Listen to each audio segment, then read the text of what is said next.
Jornal da Hora. Oferecimento Unigran Capital e Hub Educacional.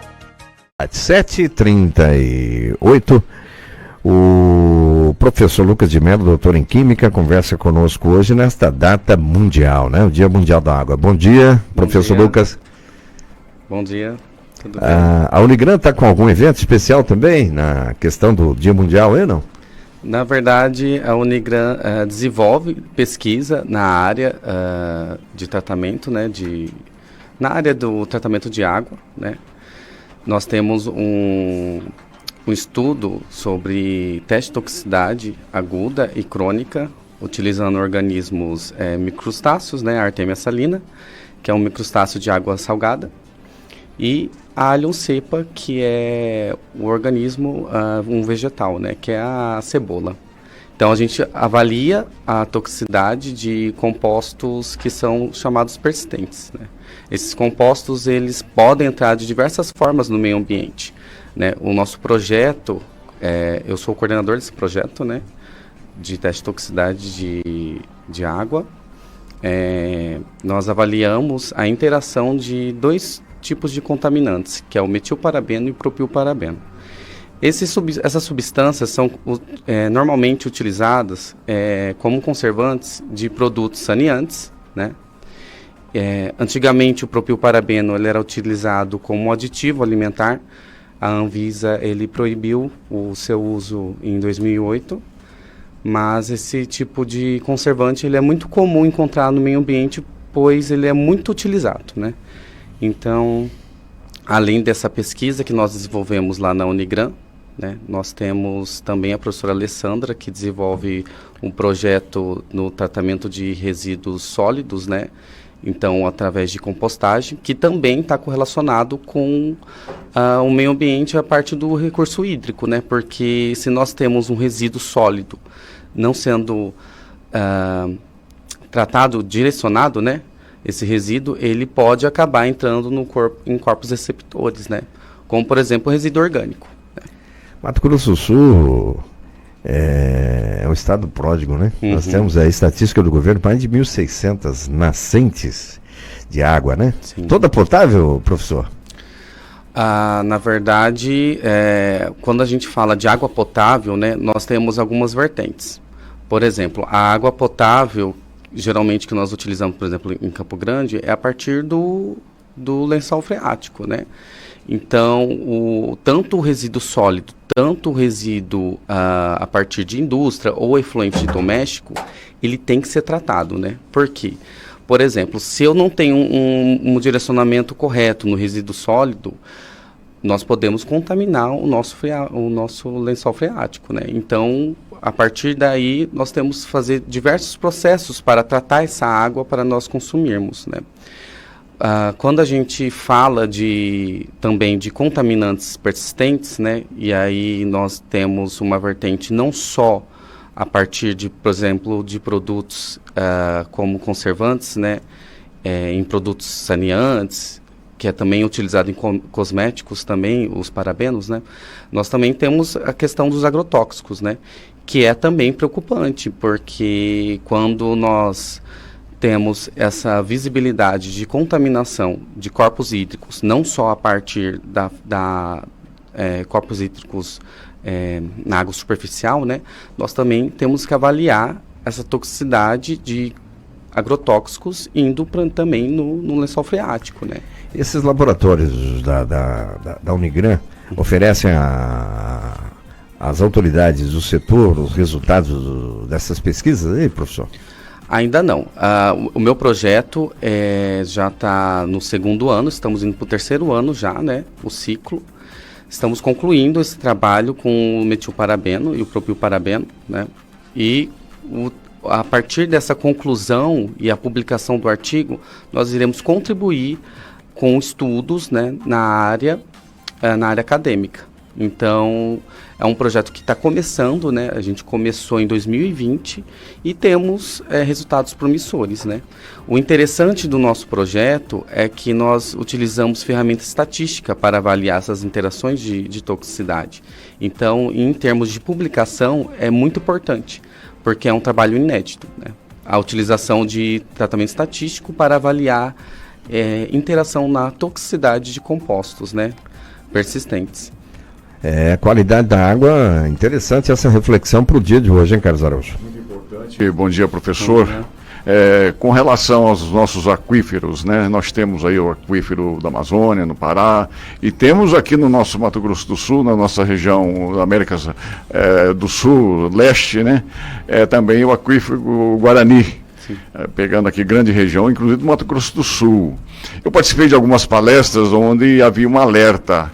Devemos preservar o nosso aquífero Guarani, porque nós podemos futuramente termos aí a falta da água. Isso é um recado importante ou era apenas uma história? Sim, quando nós falamos de aquecimento global e os problemas climáticos, nós temos um problema todo no ciclo da água, né? Então nós temos regiões que vão ter problemas com a falta de chuva e outras regiões com o excesso de chuva. Então a questão da água, você não só a parte da contaminação, então toda a parte do ciclo dessa água, né? E nós estamos numa região centro-oeste, né? Então é uma região que depende muito, por exemplo, de frente fria, ou então de umidade que vem também da Amazônia, né? Sim, então, sim, é preocupante em relação também ao ciclo da água, né? Então, se nós não conseguimos cuidar da relação de corpos hídricos, né? De como que nós vamos tratar esses corpos hídricos, quais são os efluentes que nós iremos lançar sem tratamento, nosso futuro talvez não seja tão agradável, né? Com o passar do tempo, né? Essa questão de substâncias nocivas para a saúde na água, houve uma fonte que divulgou análises da qualidade dessa água em alguns municípios, apontando, inclusive Campo Grande com alguns problemas. O professor acompanhou essa fonte? Eu não sei se foi alguma... É uma reportagem? Sim, sim. Houve uma repercussão na imprensa de pelo menos 5 municípios em que a água distribuída, né, pelas concessionárias não eram de boa qualidade. Né? Só para completar, Arthur, Dourados, por exemplo, recebe a água para abastecer a cidade do Rio Dourados. Sim. Onde tem ali uma proximidade muito grande com lavouras, né? Então seria também para completar essa pergunta do Arthur. Entendi. Por exemplo, o que acontece? Quando você aplica o agrotóxico, né, na lavoura, pequenas concentrações acabam chegando no rio, né? Então, essa análise de agrotóxicos é muito importante. Por quê? Nós temos que pensar que a água para consumo, ela tem que ser disponibilizada de outras regiões, então.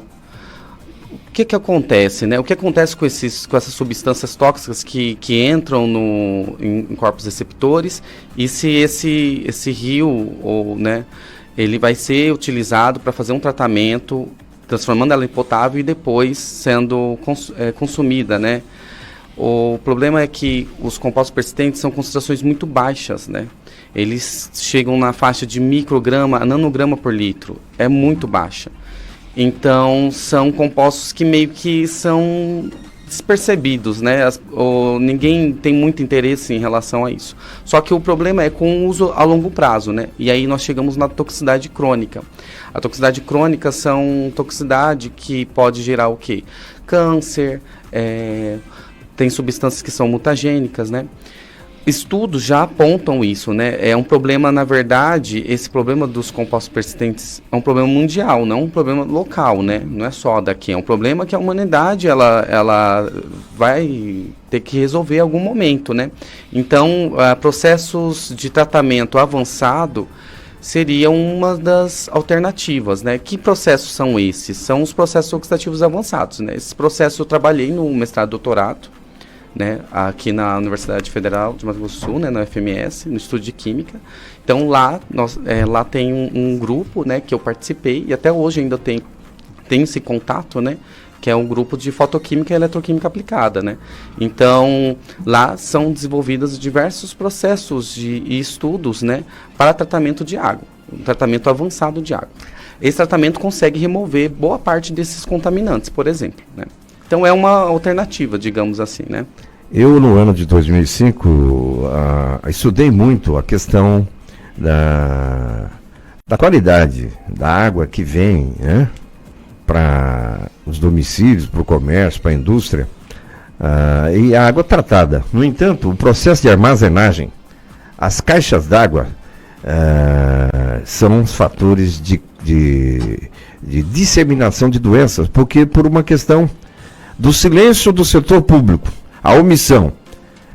Naquela oportunidade eu levei um modelo de lei que veio do Paraná ao vereador Martins Estrada. Ele apresentou, foi uma lei, uma lauda, né, bem simples, não sei se está sendo cumprido ou não, em que os prédios públicos, ele apresentou, tá no Legislativo de Campo Grande, que os prédios públicos devem fazer limpeza de caixa d'água, né, as escolas, postos de saúde, enfim, de 6 em 6 meses. Por quê? A armazenagem de água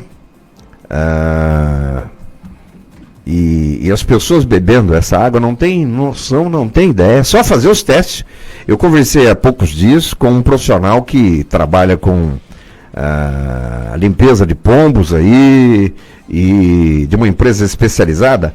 O que ele traz de informação é aquilo que nós já sabíamos lá no ano de 2005, né? O ladrão de água ali é um fator de contaminação se não for colocado uma telinha, porque ali entram as lagartixas, baratas e tantos insetos, entram ratos, ou seja, a armazenagem de água é um fator de disseminação de doenças e, no entanto, não se faz nada, hein, professor? Pois é. Nem campanhas de esclarecimento. Sim. Nesse caso, né, quando você tem um reservatório, né, uma caixa d'água, e não tem o processo de higienização correta, né, que é no mínimo a cada 6 meses, né, tem que ser realizado esse processo de higienização, é isso que acontece mesmo. Diversos patológicos podem acabar entrando nesse recipiente e se proliferando, né, em relação, por exemplo, a bactérias, né, e no caso, por exemplo, até se você tem controle de pragas, né, até vírus, né. Há um hábito, eu já vi, né, em algumas famílias, que a água para beber eles recolhem de alguma torneira que vem direto ali do hidrômetro, né? Que é uma postura de, ou seja, ter água de qualidade e tratada, né? Consumir a água da caixa para outras atividades, né? Uhum, sim. Uhum. Aí, nesse caso, né, você tem que ter maior controle quer dizer, uma gestão mesmo, né? Que vai estar faltando aí, nesse caso, é uma gestão do tratamento ali da caixa d'água, né? Há campanhas, professor, públicas no sentido da redução do consumo, né? Proibição, não lavar calçada, não lavar carros, enfim, ou seja, a preocupação com a água que pode um dia faltar, enfim. Mas quando a gente olha o nosso Mato Grosso do Sul, puxa vida, é impossível imaginar que um dia a gente fique sem água, né? Rio Paraguai, Rio Paraná e todos os afluentes, né? Nas duas fronteiras nossas, as fronteiras internacionais com o Rio Paraguai e a fronteira com São Paulo, Minas, Paraná com o Rio Paranazão e tantos afluentes, né? Mas pode faltar água um dia? A questão da falta de água, ela é muito, como pode dizer, complexo. Por quê? Vamos pensar assim, se nós temos diversos corpos receptores, certo? Diversos rios. Se nós não cuidarmos desses rios, nós não iremos ter, né, a água potável. Por quê? Um tratamento de água ele é caro, né? Então, a questão de um tratamento, por exemplo, avançado, que é muito utilizado na Europa, porque lá tem problema realmente com água por conta de rios que já foram contaminados, que eles não conseguiram revitalizar, né? E questão de população também, né? Então lá é utilizado, por exemplo, tratamento avançado de água, né? Por conta disso, né? Por conta da falta de corpos hídricos não contaminados. Então, se nós pensarmos assim, nós temos bastante água, se nós não cuidarmos dessa água, e questão de contaminação de diversas formas, diversos agentes, realmente nós vamos ter um problema hídrico, sim. Você vê a questão de São Paulo, né, que já está com problema hídrico por conta da quantidade de população e quantidade de poluição, né? Há vários anos, né? Sim.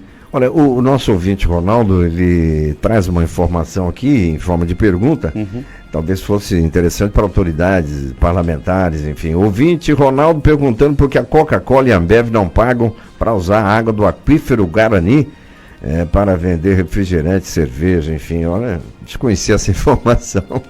Também. Também tem essa questão, né, quando a gente trabalha na parte da indústria, né, e não ter um tratamento da água também, é muito importante. Então, assim, não é só nós consumidores, mas é como a sociedade como um todo, né, as empresas também, elas têm que participar dessa forma, né, cooperativa. A culpa do racionamento da água não é só do cidadão, né? É de uma sociedade inteira como um todo. Professor Lucas de Mello, doutor em Química, docente, supervisor nos laboratórios de saúde e pesquisador do Centro Universitário Unigran Capital. Foi um prazer conversar contigo aqui nessa manhã, argumentando com os nossos ouvintes esses aspectos interessantes e a postura de cada cidadão em relação à vida, né? A água é vida. Sim. Obrigado, pelo convite. Estamos aí. Jornal da Hora fica por aqui. Carlos Araújo, a gente retorna amanhã às 6h40. Bom dia. Bom dia, Arthur. Bom dia, até amanhã. Aqui na Rádio da Família, chegando a Denicelli Araújo e o programa Bom Dia 92.